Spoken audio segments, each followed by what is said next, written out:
New laws and regulations improving special public services in China are helping to turn public attention to the living standards for people with disabilities. What ways are Chinese cities working to improve their living standards?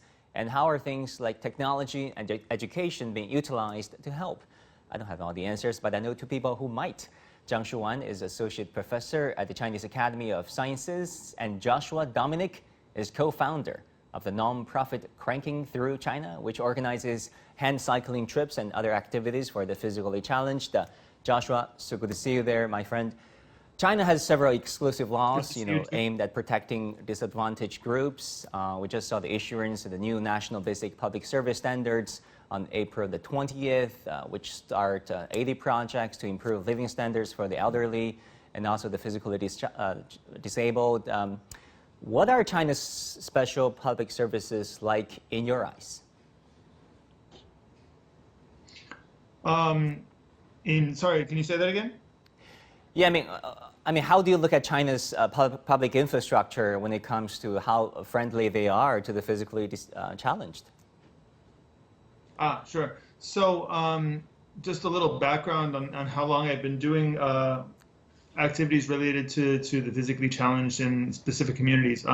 I started around 2013 working with people who are frequent wheelchair users, people with spinal cord injuries that use wheelchairs on a daily basis. So back in 2012 and 13 when I went out, the reason that I got started with this community was basically because I didn't see people out and about, people using wheelchairs out and about in public, taking the subway, shopping, just going down a sidewalk, whereas I did in the U.S. and Europe when I was back home. So it kind of made me think, why this is the fact, why people don't come out. And at the time, it was because, to a certain extent, it was because accessible features like barrier-free channels or elevators even were not as common.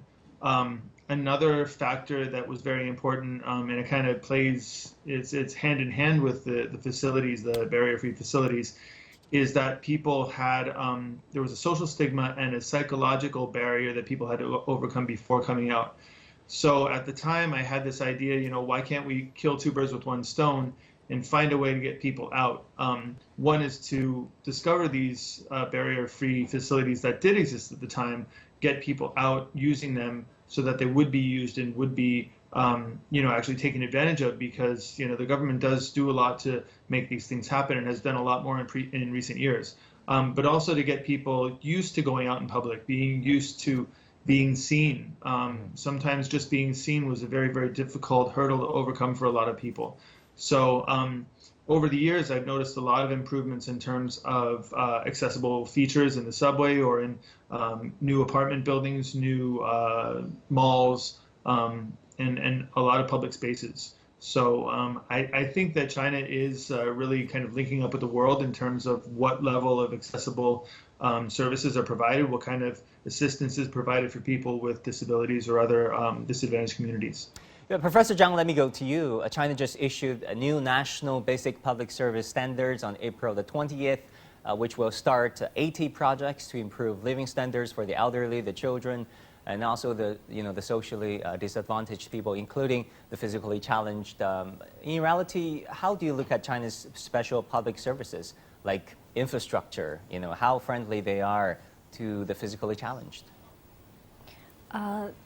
Actually, the development of the Chinese Special Public Service is accompanied with the development of Chinese socio-economic society. So we can say that the facilities and the infrastructures of the Special Public Service is also accompanied to the development of the economy. So maybe in the early years of the reform and opening up, we can say very few and we can barely see these facilities in the city or in the rural areas. But now we can say that China is increasing the investment on the building of such facilities. So actually the new standard 2020 one is a kind of thing which can show the idea of the social governance of the Chinese central government, which is to put the people's needs in the first and people-centered ideas. So I think there will be a great improvement in the future. You know, Joshua, you help the disabled people here in China. You make, wheelchairs for them. You engage them in a lot of activities. What are the challenges so far? I mean, if you could advise the Chinese government, people in charge, what would you tell them? I mean, what are the things that can be done? Yeah, actually... sorry, this question goes to Joshua. Professor Zhang. I'll go back to you soon. Okay. Yeah, so I mean, I don't feel that, I'm in a position to kind of give my viewpoint and my feedback. And there are so many factors that China has to deal with right now in terms of development and the difference between the urban and the rural, first tier, second tier, and third tier cities. There are so many things to consider that I would just say take it on an individual basis. The government can do a lot, and it's the government's role to pass standards and implement requirements as far as accessibility, as far as the special services for various groups that need special services. But it's also, I would say one thing is I would actually call out to these communities themselves. Say what you need. Do you need a ramp? Do you need an elevator? Do you need some sort of a tax break? Do you need something else? You need training as far as skill sets to get a job. This is something that I think is something that's common in the U.S. It's what actually drove the Americans with Disabilities Act, and it was kind of a bottom-up movement as opposed to a top-down movement where the government set the standards and then said this is what you need. It was actually called on by the people. So I would say one, listen to the people. They are starting to have a greater voice, saying what they need. But also having the government listen to them, but also to have these communities say what they need, be honest, be direct, and say what they would like to have. Good tips. Professor Zhang, Shanghai has passed regulations on the construction of what's called barrier-free living environments starting June this year. What are barrier-free living environments? I mean, what should they be? Actually, this is not the first time for Shanghai to use this special public service to serve the disadvantaged groups. Actually, in this year, in 2021, March, actually the Ministry of Housing and Urban Rural Development has already announced a list of 72 cities and counties and villages which can be the model of barrier-free cities or towns or villages. Actually, there are 3 districts of Shanghai also already included in this list. So actually, this policy for Shanghai is kind of upgrading and to full cover the whole city to have these barrier-free facilities. So I think this is a very good example to show the idea of the social governance in China to let the disabled people or disadvantaged people to also share the achievement of the social development, also to share the city's facilities with convenience. You know, Josh, there has been advancement in high-tech facilities and services for the disadvantaged here in China. For example, we see a lot more smart wheelchairs, simultaneous voicing and text conversion systems. China, of course, is also exploring 5G and AI to expand services. What role do you see technology playing in facilitating the lives of the disadvantaged groups? So I think a couple points on that.